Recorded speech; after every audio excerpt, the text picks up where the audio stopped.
ಮದುವೆ ಆದೆ ಜೀವನವೇ ಗೋಳು. ಏನ್ ಸುಖ ಇಲ್ಲ ಮದುವೆ ಆಗೋ ಮೊದಲು ನಾನು ಹಾಗ್ ಮಾಡ್ತೇನೆ ಹೀಗ್ ಮಾಡ್ತೇನೆ ಮನೆ ಕೆಲಸ ಎಲ್ಲ ನಾನೇ ಮಾಡ್ತೇನೆ ಅಂತ ಹೇಳಿದ್ರು ಅವರು. ಈಗ ಮನೆ ಕೆಲಸ ಮಾಡುದು ಸಹ ಇಲ್ಲಿ ಮನೆಗೆ ಬರುದಿಲ್ಲ. ಹೌದಾ? ಅವ್ರು ಯಾರು ಮಾಡುತ್ತ? 3 ದಿವಸಕ್ಕೆ ಒಂದ್ಸಲ ಅಲ್ಲ ಮನೆಗೆ ಬರ್ತಾರೆ.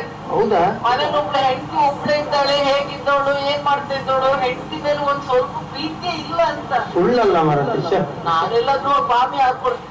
ಬಾವಿ ಹಾಕ್ತಿ? ಬಾವಿ ಹಾಕ್ತೇನೆ. ಯಾಕೆ ಹಾಗೆಲ್ಲ ಮಾಡ್ಬೇಡ ನೀವು. ಏನಾದ್ರು ಇದ್ರೆ ನನ್ನ ಹತ್ರ ಹೇಳ್ತಾ ಮರತಿ. ಹೌದಾ? ಇವತ್ ಮನೆಗೆ ಬರ್ತಾರೆ ನೋಡುವ. ಇವತ್ತು ಬರ್ಬೇಕು ಅವ್ರ ಮನೆಗೆ. ಇವತ್ತು ಬಂದು ನೋಡಿ ನೋಡಿ ನೋಡಿ